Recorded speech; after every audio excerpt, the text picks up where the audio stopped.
അധ്യായം 14. അപ്പോൾ സഭയൊക്കെയും ഉറക്കെ നിലവിളിച്ചു.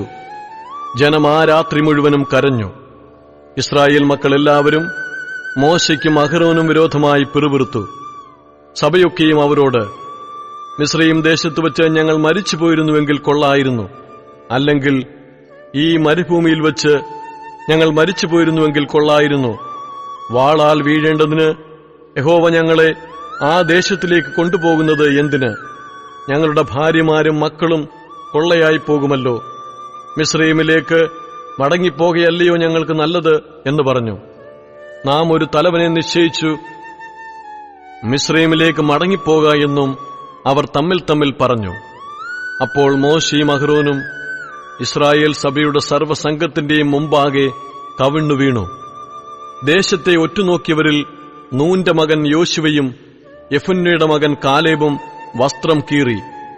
ഇസ്രായേൽ മക്കളുടെ സർവ്വസഭയോടും പറഞ്ഞത് എന്തെന്നാൽ, ഞങ്ങൾ സഞ്ചരിച്ച് ഒറ്റുനോക്കിയ ദേശം എത്രയും നല്ല ദേശമാകുന്നു. യഹോവ നമ്മിൽ പ്രസാദിക്കുന്നുവെങ്കിൽ അവൻ നമ്മെ പാലും തേനും ഒഴുകുന്ന ആ ദേശത്തേക്ക് കൊണ്ടുചെന്ന് നമുക്കത് തരും. യഹോവയോട് നിങ്ങൾ മത്സരിക്ക മാത്രമരുത്. ആ ദേശത്തിലെ ജനത്തെ ഭയപ്പെടരുത്. അവർ നമുക്കിരയാകുന്നു. അവരുടെ ശരണം പൊയ്പോയിരിക്കുന്നു. നമ്മോടുകൂടെ യഹോവ ഉള്ളതുകൊണ്ട് അവരെ ഭയപ്പെടരുത്. എന്നാറെ അവരെ കല്ലെറിയണം എന്ന് സഭയെല്ലാം പറഞ്ഞു. അപ്പോൾ യഹോവയുടെ തേജസ് സമാഗമന കൂടാരത്തിൽ എല്ലാ ഇസ്രായേൽ മക്കളും കാണുകെ പ്രത്യക്ഷമായി. യഹോവ മോശയോട്, ഈ ജനം എത്രത്തോളം എന്നെ നിരസിക്കും? ഞാൻ അവരുടെ മധ്യേ ചെയ്തിട്ടുള്ള അടയാളങ്ങളൊക്കെയും കണ്ടിട്ടും അവർ എത്രത്തോളം എന്നെ വിശ്വസിക്കാതിരിക്കും? ഞാൻ അവരെ മഹാമാരിയാൽ ദണ്ഡിപ്പിച്ച് സംഹരിച്ചു കളയുകയും നിന്നെ അവരെക്കാൾ വലിപ്പവും ബലവുമുള്ള ജാതിയാക്കുകയും ചെയ്യും എന്ന് അരുളി ചെയ്തു. മോശെ യഹോവയോട് പറഞ്ഞത്, എന്നാൽ മിസ്രയീമ്യർ അത് കേൾക്കും. നീ ഈ ജനത്തെ അവരുടെ ഇടയിൽ നിന്ന് നിന്റെ ശക്തിയാൽ കൊണ്ടുപോന്നുവല്ലോ. അവർ അത് ഈ ദേശനിവാസികളോടും പറയും. യഹോവയായ നീ ഈ ജനത്തിന്റെ മധ്യേ ഉണ്ടെന്ന് അവർ കേട്ടിരിക്കുന്നു. യഹോവയായ നിന്നെ ഇവർ കണ്ണാലെ കാണുകയും നിന്റെ മേഘം ഇവർക്ക് മീതെ നിൽക്കുകയും പകൽ മേഘസ്തംഭത്തിലും രാത്രി അഗ്നിസ്തംഭത്തിലും നീ ഇവർക്ക് മുമ്പായി നടക്കുകയും ചെയ്യുന്നുവല്ലോ. നീ ഇപ്പോൾ ഈ ജനത്തെയൊക്കെയും ഒരു ഒറ്റ മനുഷ്യനെ പോലെ കൊന്നുകളഞ്ഞാൽ നിന്റെ കീർത്തി കേട്ടിരിക്കുന്ന ജാതികൾ ഈ ജനത്തോട് സത്യം ചെയ്ത ദേശത്തേക്ക് അവരെ കൊണ്ടുപോകുവാൻ യഹോവയ്ക്ക് കഴിയായകൊണ്ട് അവൻ അവരെ മരുഭൂമിയിൽ വെച്ച് കൊന്നുകളഞ്ഞു എന്ന് പറയും.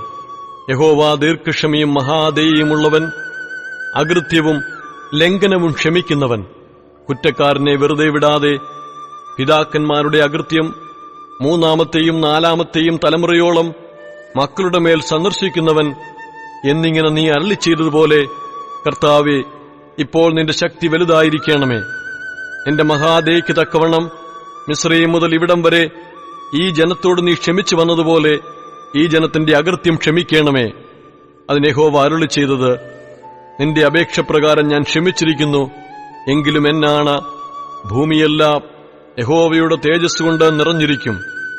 എന്റെ തേജസ്സും മിസ്രയീമിലും മരുഭൂമിയിലും വെച്ച് ഞാൻ ചെയ്ത അടയാളങ്ങളും കണ്ടിട്ടുള്ള പുരുഷന്മാരെല്ലാവരും ഇപ്പോൾ 10 പ്രാവശ്യം എന്നെ പരീക്ഷിക്കുകയും എന്റെ വാക്ക് കൂട്ടാക്കാതിരിക്കുകയും ചെയ്തതുകൊണ്ട് അവരുടെ പിതാക്കന്മാരോട് ഞാൻ സത്യം ചെയ്തിട്ടുള്ള ദേശം അവർ കാണുകയില്ല.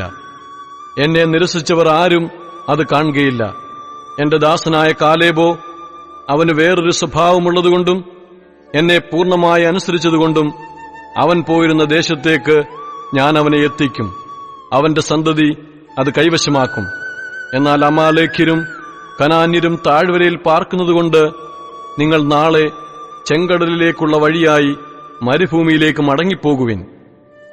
യഹോവ പിന്നെയും മോശയോടും അഹ്റോനോടും അരുളി ചെയ്തത്, ഈ ദുഷ്ടസഭ എത്രത്തോളം എനിക്ക് വിരോധമായി പിറുപിറുക്കും?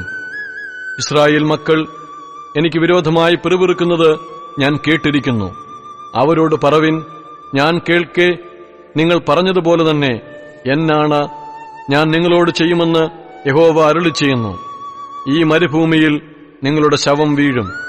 യെഫുന്നെയുടെ മകൻ കാലേബും നൂന്റെ മകൻ യോശുവായും ഒഴികെ 20 വയസ്സുമുതൽ മേലോട്ട് എണ്ണപ്പെട്ടവരായി എന്റെ നേരെ പിറുപിറുത്തവരായ നിങ്ങളുടെ എണ്ണത്തിൽ ആരും ഞാൻ നിങ്ങളെ പാർപ്പിക്കാമെന്ന് സത്യം ചെയ്തിട്ടുള്ള ദേശത്ത് കടക്കയില്ല. എന്നാൽ കൊള്ളയായി പോകുമെന്ന് നിങ്ങൾ പറഞ്ഞിട്ടുള്ള നിങ്ങളുടെ കുഞ്ഞുകുട്ടികളെ ഞാൻ അതിൽ കടക്കുമാറാക്കും. നിങ്ങൾ നിരസിച്ചിരിക്കുന്ന ദേശം അവർ അറിയും. നിങ്ങളോ, നിങ്ങളുടെ ശവം ഈ മരുഭൂമിയിൽ വീഴും. നിങ്ങളുടെ ശവം മരുഭൂമിയിൽ ഒടുങ്ങും വരെ നിങ്ങളുടെ മക്കൾ മരുഭൂമിയിൽ 40 സംവത്സരം ഇടയരായി സഞ്ചരിച്ച് നിങ്ങളുടെ പാതിവൃത്യഭംഗം വഹിക്കും. ദേശം ഒറ്റുനോക്കിയ 40 ദിവസത്തിന്റെ എണ്ണത്തിനൊത്തവണ്ണം ഒരു ദിവസത്തിന് 1 സംവത്സരം വീതം 40 സംവത്സരം നിങ്ങൾ നിങ്ങളുടെ അകൃത്യങ്ങൾ വഹിച്ച് എന്റെ അകൽച്ചയറിയും. എനിക്ക് വിരോധമായി കൂട്ടം കൂടിയ ഈ ദുഷ്ടസഭയോട് ഞാൻ ഇങ്ങനെ ചെയ്യും. ഈ മരുഭൂമിയിൽ അവർ ഒടുങ്ങും. ഇവിടെ അവർ മരിക്കും എന്ന് യഹോവയായി ഞാൻ കൽപ്പിച്ചിരിക്കുന്നു.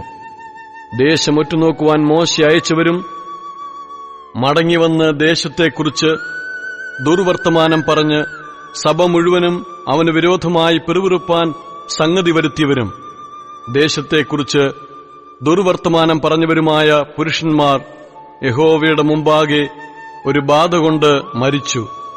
എന്നാൽ ദേശം ഒറ്റുനോക്കുവാൻ പോയ പുരുഷന്മാരിൽ നൂന്റെ മകൻ യോശുവയും യെഫുന്നെയുടെ പുത്രൻ കാലേബും മരിച്ചില്ല. പിന്നെ മോശ ഈ വാക്കുകൾ ഇസ്രായേൽ മക്കളോടൊക്കെയും പറഞ്ഞു. ജനം ഏറ്റവും ദുഃഖിച്ചു. പിറ്റേന്ന് അവർ അതികാലത്ത് എഴുന്നേറ്റു, ഇതാ യഹോവ ഞങ്ങൾക്ക് ചൊല്ലിയിരിക്കുന്ന സ്ഥലത്തേക്ക് ഞങ്ങൾ കയറിപ്പോകുന്നു, ഞങ്ങൾ പാപം ചെയ്തു പോയി എന്ന് പറഞ്ഞ് മലമുകളിൽ കയറി. അപ്പോൾ മോശ, നിങ്ങൾ എന്തിനെ യഹോവയുടെ കൽപ്പന ലംഘിക്കുന്നു? അത് സാധ്യമാകയില്ല. ശത്രുക്കളാൽ തോൽക്കാതിരിക്കേണ്ടതിന് നിങ്ങൾ കയറരുത്. യഹോവ നിങ്ങളുടെ മധ്യേയില്ല. അമാലേക്യരും കനാന്യരും അവിടെ നിങ്ങളുടെ മുമ്പിലുണ്ട്. നിങ്ങൾ വാളാൽ വീഴും. നിങ്ങൾ യഹോവയെ വിട്ടു പിന്തിരിഞ്ഞിരിക്കൊണ്ട് യഹോവ നിങ്ങളോടുകൂടെ ഉണ്ടായിരിക്കയില്ല എന്ന് പറഞ്ഞു. എന്നിട്ടും അവർ ധാർഷ്ട്യം പൂണ്ട് മലമുകളിൽ കയറി. യഹോവയുടെ നിയമപ്പെട്ടകവും മോശയും പാളയത്തിൽ നിന്ന് പുറപ്പെട്ടില്ലതാനും. എന്നാറെ മലയിൽ പാർത്തിരുന്ന അമാലേക്യരും കനാന്യരും ഇറങ്ങിവന്ന് അവരെ തോൽപ്പിച്ചു. ഹോർമ വരെ അവരെ ചിന്നിച്ച് ഓടിച്ചു കളഞ്ഞു.